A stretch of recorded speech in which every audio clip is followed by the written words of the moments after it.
Judge Judy leaned forward on national television and sneered, "Do you even understand the Constitution?"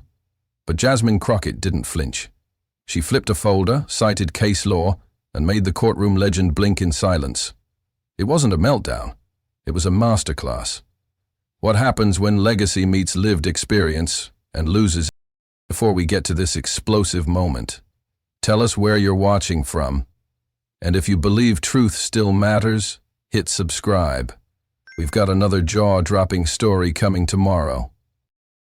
The courtroom lights burned bright, but it wasn't a courtroom. It was a CNN soundstage disguised as one. Gleaming wood panels, an American flag in the corner, and a judge's bench raised high above the floor like a throne. Judge Judy Shendlin sat atop it in full black robe, her signature glare sharpened for national television. The producers called it Real Justice, America Speaks, a new series meant to pit public figures against each other in televised debates framed as legal proceedings.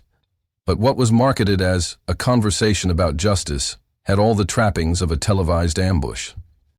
Opposite Judge Judy stood Congresswoman Jasmine Crockett, calm in posture but clearly aware of the trap. She hadn't come for showbiz. She came prepared to talk about cash bail reform, over-policing, and the systemic inequities stacked against black and brown communities. But the moment she walked in, she saw what was happening. This wasn't a debate. It was a setup. The audience had been stacked with Judge Judy loyalists. The graphics on screen labeled the segment Crime Wave. Is Congress soft on criminals? And the moderators, smiling, neutral on the outside, sat in silence as Judge Judy banged the gavel before the first word was spoken. "Let's get something straight," Judy snapped. "This isn't Capitol Hill. This is my court. You want to preach? Go to church. You're here to answer questions." Her voice rang through the studio like a gunshot. Laughter erupted from the audience. A smirk slid across Judy's face as if daring Crockett to push back. But the Congresswoman didn't flinch. She blinked once, straightened her spine, then slowly opened the binder in front of her. Viewers at home had no idea what was coming next. In the control room, a producer whispered, "She's not supposed to have props." Another voice replied, "We didn't tell her she couldn't. Let it roll." Judge Judy narrowed her eyes. "You come to my court with show and tell?" she sneered. The audience laughed again, emboldened. It was clear they were expecting a dressing down. But Crockett remained composed, fingers turning each page with surgical precision. "This is a list of 73 federal cases where poor defendants spent months in jail for crimes they were later acquitted of," she began. "You called that soft on crime? I call that unjust." Her voice was steady, low, like a slow fuse burning. The crowd hushed. Judge Judy leaned forward. And just like that, the trap had been triggered. But not the way they intended. The courtroom trap had been set for Crockett, but with one binder, one sentence, and the force of lived experience behind her, she turned the spectacle into something else. A reckoning. For over 2 decades, Judge Judy Shendlin had been the undisputed queen of courtroom television. Her name didn't just symbolize justice, it embodied it. Her signature glare, her sharp tongue, her ruthless efficiency, they weren't just habits, they were branding. America trusted her because she never flinched, never doubted, never hesitated. She could turn a 5-minute dispute over a broken coffee table into a national lesson on personal responsibility. Her bench was a stage, her words were scripture, and her decisions were gospel. But this wasn't the old CBS set. This was CNN, and though the nameplate still read Judge Judy, the stage had shifted. She wasn't the sole voice anymore. She was sharing the stage with a rising star, Jasmine Crockett, a congresswoman with courtroom battle scars and a rising media presence. That alone irritated Judy. She'd fought too long, too hard to hand over the baton to someone she didn't choose. She didn't see herself as a gatekeeper, but she did see herself as a filter, someone who knew the difference between sound and substance. When the producers pitched the special debate episode, they knew what they were selling. Generational clash, political heat, and the illusion of equal footing. But Judy didn't see it as a debate. She saw it as a test. Her role was clear: to challenge, to probe, to expose holes in a younger politician's rhetoric. Not out of cruelty, but out of conviction. If someone was going to advocate for change in front of millions of viewers, they better be ready to defend it without a teleprompter. She reviewed the prep notes an hour before taping in a quiet room just off the studio floor. Her assistant had underlined sections in red. Congresswoman Jasmine Crockett, former public defender, civil rights attorney, known for sharp rebuttals and composure under fire. Judy's eyes scanned the pages quickly, then settled on a line quoting Crockett's recent speech on criminal justice reform. "It's not justice if it only applies to the privileged." Judy tilted her head. "She's passionate," she murmured. "Let's see if she's precise." She stood and moved to the full-length mirror in the corner, adjusting her robe just slightly. It was ceremonial, but it mattered. She knew how the audience saw her, not just as a TV judge, but as a final moral compass. And in a country spinning between extremes, people still wanted a figure who could say, "Enough." In private, Judy didn't hate Crockett. She admired her tenacity. But she questioned her discipline. She'd seen too many firebrands burn out under pressure. Her strategy wouldn't be to attack, it would be to corner, create moments of tension, moments that begged for a misstep. Judy didn't come to lose control. She came to keep it. Before she was a congresswoman, before the lights, the headlines, and the viral videos, Jasmine Crockett was just another exhausted attorney trying to keep a 14-year-old out of jail. The air conditioning in the Pine Bluff courthouse didn't work half the time. The paint peeled from the walls. But she still walked into that building every morning like it mattered. Because to the mothers clutching court-appointed paperwork and the fathers pacing hallways while their sons were cuffed in orange, it did matter. It was life or death, freedom or another statistic. Jasmine didn't inherit her credibility. She earned it on concrete floors, beside broken families, beneath judges who barely looked up from their desks. She saw what real injustice looked like. It wasn't always dramatic. It was quiet, procedural, polite, but it was devastating. And it was everywhere. The system didn't need to shout to break you. It only needed to move slowly, paperwork by paperwork, until your future disappeared in a file cabinet.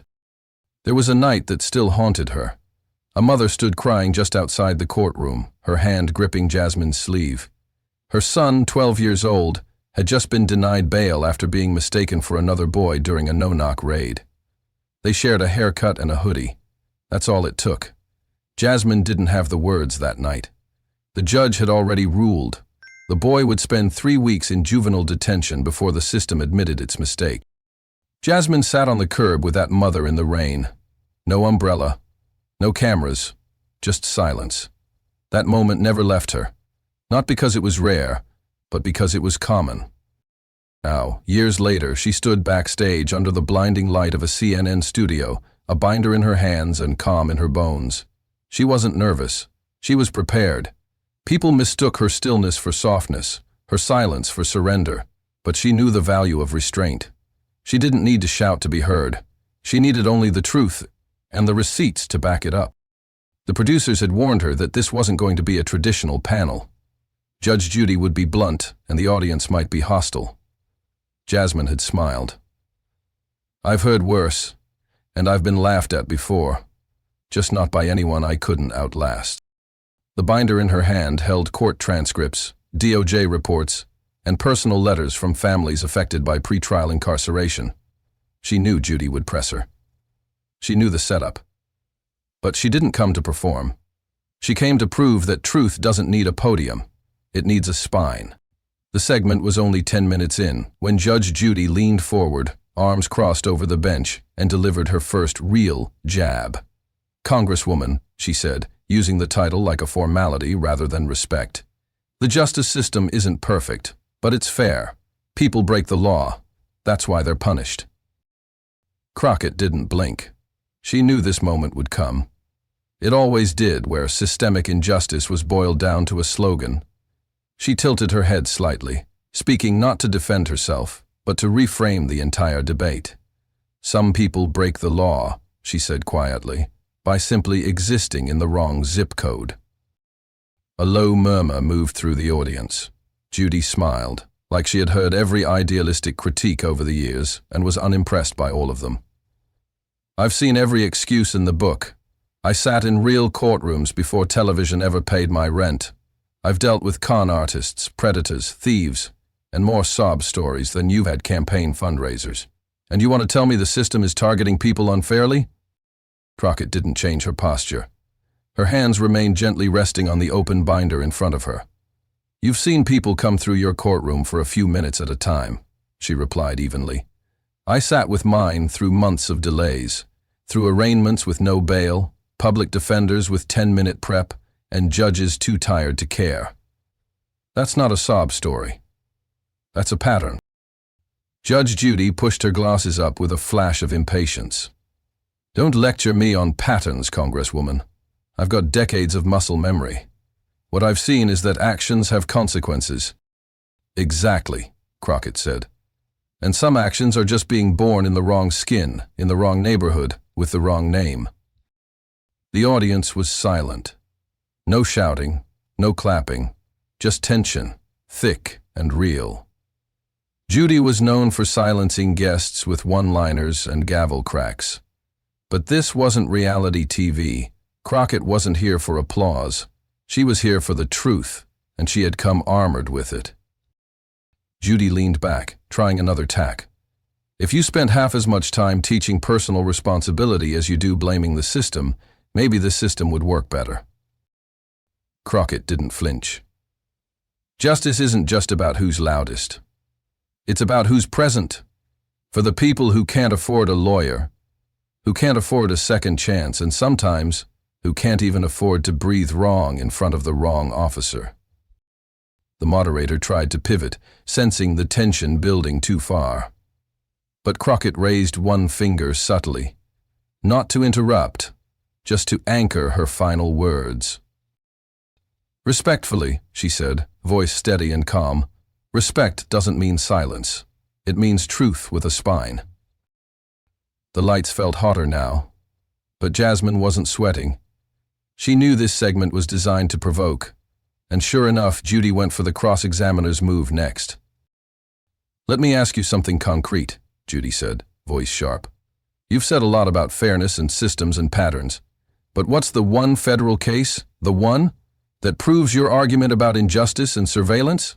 Let's see if that law degree is worth the binder. Crockett didn't hesitate. United States v. Jones, 2012. Even Judy paused. That wasn't the answer she expected. Crockett continued, eyes locked on Judy, posture still. The Supreme Court ruled that attaching a GPS device to a suspect's car without a warrant violated the Fourth Amendment. It was about physical intrusion. The decision reestablished the principle that the government cannot conduct a search without probable cause and judicial oversight. Even in the digital age, silence gripped the room. Even Judy sat still. Crockett wasn't quoting blog posts or cable talking points. She was citing precedent, and not just vaguely. She referenced Justice Scalia's opinion, the constitutional clause, and even the implications it held for modern digital policing. Mr. Jones was tracked 24 hours a day for 28 days, she added, voice tightening just slightly with righteous focus. The government argued that since the car was in public view, it didn't need a warrant, but the court said no. That constant surveillance, even in public, constituted an unlawful search. Judge Judy blinked, then adjusted her robe. And your point? Crockett's voice was clear and deliberate. My point is that the system overreaches. It surveils and prosecutes without accountability, especially when the target is poor, black, and doesn't have legal support. The Jones case mattered because it reminded this country that our rights don't dissolve just because someone wears a badge or types in a password. A young man in the audience lifted his phone, then another. Someone whispered, "She came ready." Legal podcasters in the press row scribbled notes. One of them leaned into their mic and murmured, "She didn't just bring receipts, she brought the syllabus." Judy tried to shift gears. So, you think every search is unjust now? Every cop is out of control? Crockett replied. But I know what it looks like when the law is used as a net for some and a shield for others. The moderator looked stunned, but Crockett hadn't even raised her voice. She had simply invoked the truth in all its quiet, devastating precision. The courtroom wasn't on fire, She just turned on the lights. The moderator shuffled papers, clearly unsure where to go next. But Jasmine Crockett didn't wait. She calmly flipped a page in her binder and set it on the table. "I want to tell you about a client I had in Pine Bluff," she said. "His name was Jordan. He was stopped outside a convenience store while waiting for his cousin. The officer said he looked nervous and charged him with loitering. No priors, no weapon, just waiting." Judge Judy interrupted. "That's a sob story, not a Supreme Court precedent." Jasmine turned slowly to face her. "With respect, Judge, that sob story was a teenager who spent 3 days in jail because his public defender couldn't get in front of a judge until after the weekend. 3 days. Lost his job at a grocery store, had to drop out of night school. That loitering charge was dismissed. But his life wasn't reset." Judy opened her mouth, but no words came. Crockett leaned forward slightly. "You asked for law," she said. "I gave you law. You want lives? I'll give you lives. But don't pretend those two things are separate." The moderator tried to diffuse with a new question, but the room was already shifting. The audience wasn't laughing anymore. They were listening, deeply, and Judy knew it. She leaned back, hands folded, and didn't speak. Crockett flipped another page. "Rights are only as real as the people willing to defend them. Otherwise, they're just words on paper." A woman in the audience wiped a tear. Another leaned forward with her hand over her mouth. These weren't pundit reactions. These were people hearing something they weren't used to hearing in a courtroom. Truth without spin. Judy tried one more time. "You're making this emotional. Law isn't about feelings." Crockett nodded. "Neither is injustice. It's about structures. About systems that protect some and punish others. And if we only talk about fairness in abstract terms, we allow real harm to continue unchecked." The audience didn't cheer. They didn't need to. The stillness in the room was louder than any applause could have been. Crockett looked directly at the cameras. "We pretend objectivity more than we practice it. And if this conversation makes people uncomfortable, maybe it should, because comfort has never been the compass for justice." Judge Judy said nothing. The cameras were still rolling, but the gavel stayed silent. She didn't quote the law to impress. She quoted it to protect. The moment Jasmine Crockett uttered the words United States v. Jones, 2012, something shifted, not just in the studio, but across the country. Within hours, TikTok clips exploded. Users stepped the moment over slow piano music, fading in her voice like a gospel. Her tone wasn't loud or flashy, but it echoed with a certain authority that couldn't be manufactured. A law student in North Carolina posted, "She walked into a courtroom built to humble her, and gave a constitutional lecture instead." That clip alone hit 2 million views by nightfall. The hashtag spread like wildfire. Calm like Crockett trended first. Then came She Had Shooties, and Judge Judy met her match. Teenagers, lawyers, teachers, parents, they all shared the moment in different ways. Some laughed in awe. Others paused and said, "I've never seen Judge Judy silent before." One high school civics teacher in Milwaukee tweeted a screenshot of her classroom projector playing the clip. "We just rewrote the whole unit," she wrote. "This is how you debate law. With clarity, not volume." A grainy audience video surfaced the next day. In it, an elderly woman near the back could be heard whispering to her seatmate. "That girl's going to change something," she said, eyes never leaving the stage. The clip went viral. Millions of views, thousands of stitched reactions. One young woman captioned it, "My grandma said the same thing. Crockett's giving us all a voice." Legal scholars chimed in within 48 hours. The Yale Law Review's blog published a short commentary titled, "When Respect Met the Law, and Won." The piece dissected not only Crockett's legal references, but also her demeanor. In a media landscape built for heat, she chose clarity, and in doing so, she reframed what televised accountability can look like, again. Georgetown law professor Natia Bennett wrote in Slate, "What made it powerful wasn't that she silenced Judge Judy, it's that she didn't try to. She just made the law louder than the gavel." It wasn't about a takedown, it was about a tone shift. Crockett didn't arrive to clap back. She arrived to clarify. And in a moment designed to corner her, she didn't fight her way out. She just stood still and made the truth rise around her. In Atlanta, a group of black women lawyers gathered for a watch party 2 days later. One of them raised a toast saying, "We've seen it all. Courtroom smirks, dismissals, the jokes. But what we just saw? That was poise under pressure. That was a masterclass." There were memes, sure. This was the internet. But unlike most viral hits, Crockett's moment wasn't just being laughed at or remixed. It was being studied. Teachers rewrote lectures. Activists rewrote training guides. A city council member in Oakland opened their public meeting by reading Crockett's final sentence on air. "We pretend objectivity more than we practice it." This wasn't just a moment. It was a redefinition. Cable networks wasted no time diving in. CNN's morning segment led with the headline, "Generational Legal Fluency Meets Legacy Authority." Anderson Cooper replayed the footage, then quietly remarked, "I've interviewed Judge Judy for 15 years. I've never seen her lean back like that." Pundits on the panel nodded. One said, "It was like a baton, being passed, but not with fanfare, just with fact." Ms. NBC didn't call it a courtroom drama. They called it a realignment.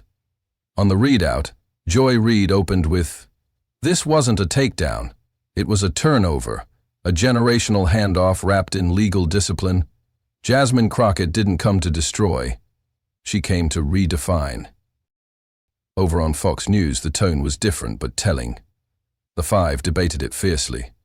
Jesse Waters asked if Crockett had been performing for TikTok. Dana Perino pushed back. She cited a Supreme Court ruling word for word, she said. "If that's performative, then so is the Constitution." Greg Gutfeld grumbled, "Judge Judy got ambushed." But even he couldn't hide the surprise in his voice.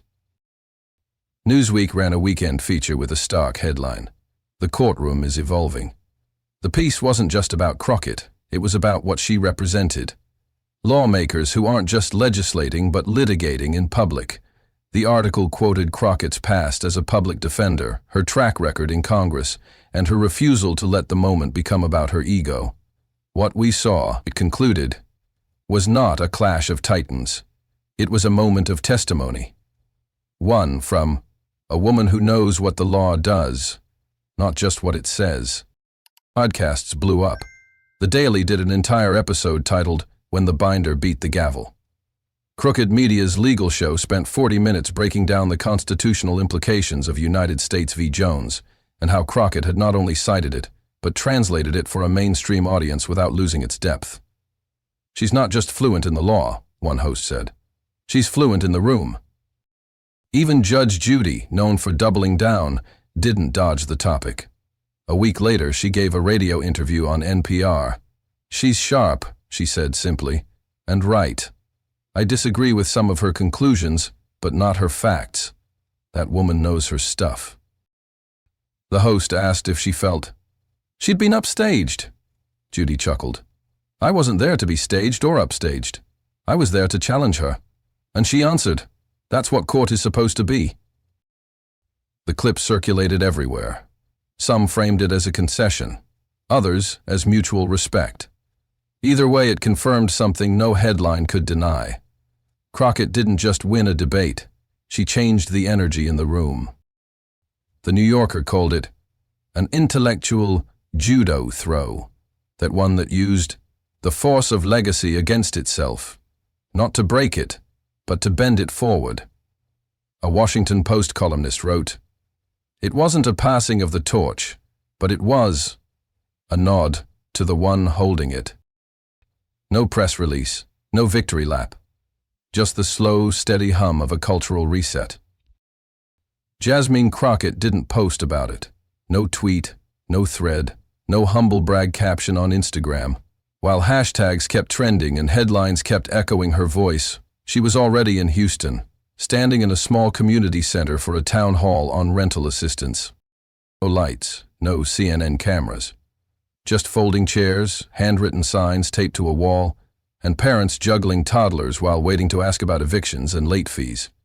Crockett showed up in a gray suit with a stack of printed forms, a team of volunteers, and a worn-out yellow legal pad.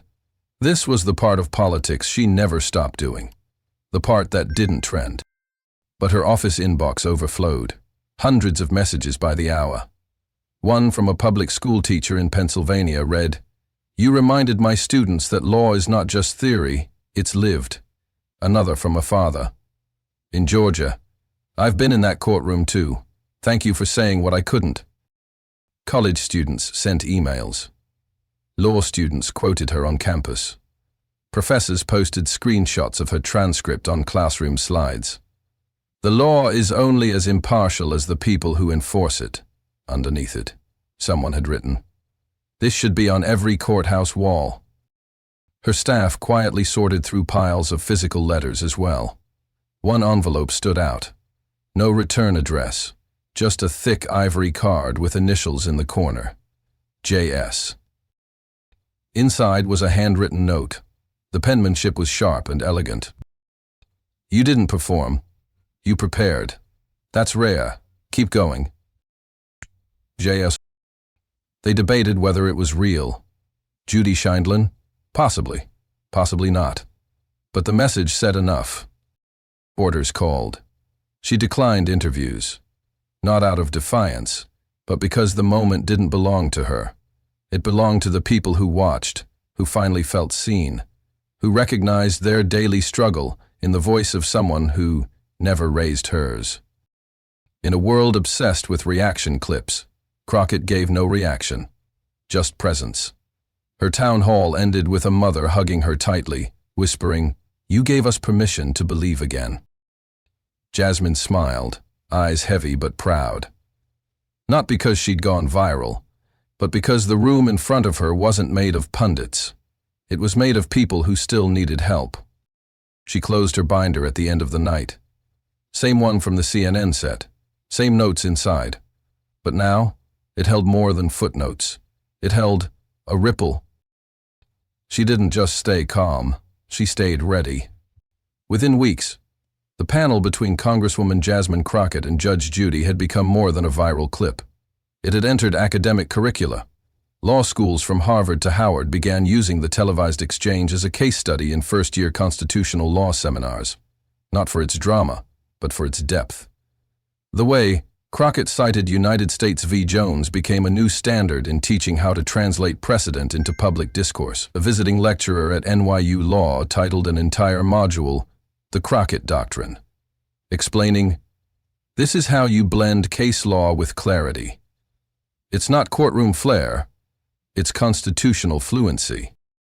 A legal podcast run by 3 former public defenders picked up the phrase. In an episode titled, "When the Binder Beat the Bench," they broke down each sentence of Crockett's response, praising her restraint, her citation accuracy, and most of all, her refusal to be baited. "She didn't correct Judge Judy to win," one of them said. "She corrected her to clarify. That's not just advocacy. That's jurisprudence in public." In Georgia, a 17-year-old honor student named Kyra wrote an op-ed for her school paper that went viral. The headline read, "She taught us how to argue without argue." In the essay, Kyra described how she had watched the segment with her father, both of them glued to the screen. "I've seen politicians scream," she wrote, "but this time someone whispered and shook the room. They'd taught me more than any class this year."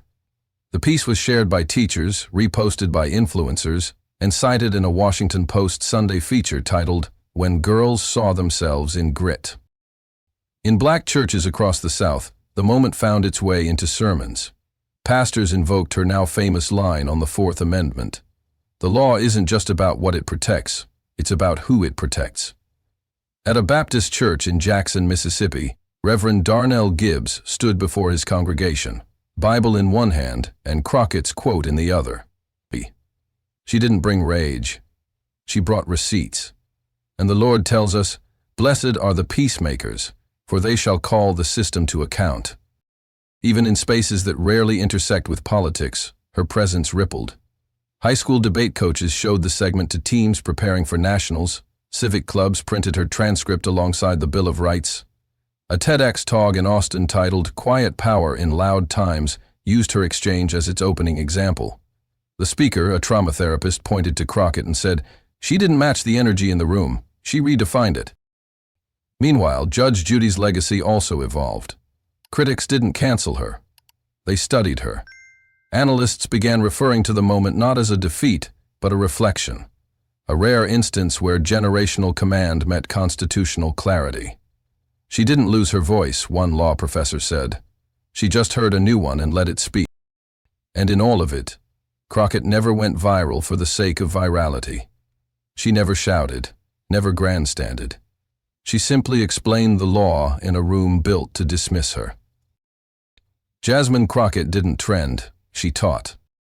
Inside the halls of Congress, the ripple was felt almost immediately. Jasmine Crockett's colleagues in the Democratic caucus didn't issue press releases or choreograph applause, but in private the reaction was clear. "That's how you show up," a senior House member whispered in the Capitol basement. "She just gave a masterclass on what integrity looks like under pressure." Another aide from the Judiciary Committee said, "She didn't just quote the law, she made the law visible." A week later, at a closed-door strategy meeting, several younger lawmakers quietly passed around the clip on their phones. One said, "She didn't win votes. She won language." The Congressional Black Caucus released a subtle statement praising members who represent not only policy but principle. Polling analysts noticed a shift, especially among independents. Focus groups used words like authentic, calm, and prepared. One suburban voter in Pennsylvania told a pollster, "I didn't know her name before, but now I trust her more than half the committee chairs." Another woman in Wisconsin said, "She didn't act like she deserved the room. She proved she earned it." Cable networks began theorizing the unthinkable. CNN floated her name during a 2028 Democratic leadership segment. MSNBC speculated about a future VP slot.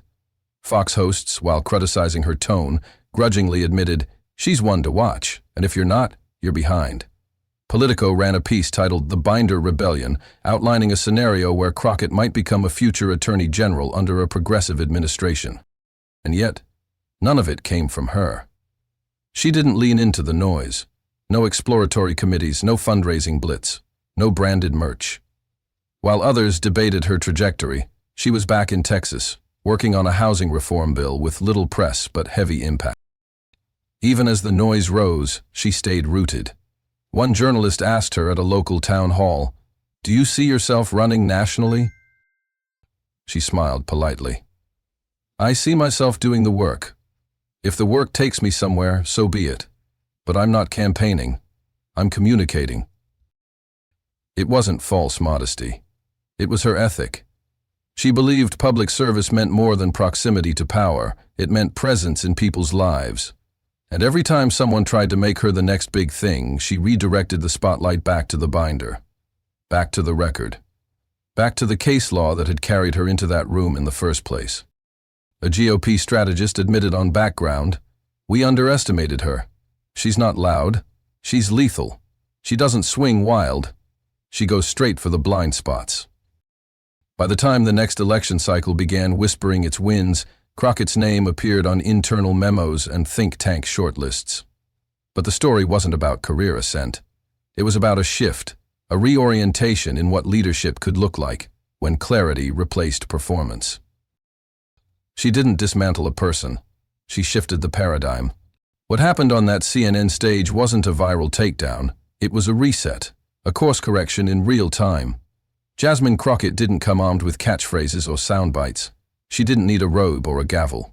What she carried into that room, what stopped a legacy figure like Judge Judy mid-sentence, was lived experience, legal clarity, and unshakable presence. Her calm wasn't passivity, it was power. In a space built for spectacle, Crockett refused to become the show. She became the signal, and that signal echoed far beyond the studio walls. Law students took notes. Pastors rewrote sermons. Teenagers found language for their truth. A nation used to watching women like her talked over, laughed at, and dismissed. And in that moment, something deeper was revealed. The room expected youth to stumble. Instead, it watched legacy pause. So now we ask the real question. What matters more? Decades of uninterrupted authority, or depth of understanding rooted in reality? Is it louder to wield a title, or to hold the truth steady when it's being tested? Because when the moment finds you, and it always does, will you show up swinging, or will you show up knowing? Will you respond with noise, or with knowledge? This story wasn't about courtroom theatrics. It was about showing what readiness looks like. Without apology, without ego, and without fear. And that's a lesson this moment desperately needed. If this moved you, subscribe. We're not done. More moments like this are coming, and you won't want to miss what's next. Share this video with someone who thinks their calm voice doesn't matter. Remind them that still waters still run deep, and sometimes they drown out the storm. And let's talk in the comments. When was the last time you saw clarity win over chaos? When did someone change your mind, not with anger, but with accuracy? Because leadership isn't always a podium, it's a presence. And as Jasmine Crockett showed the world that night, you don't have to shout to lead. You just have to show them you're ready.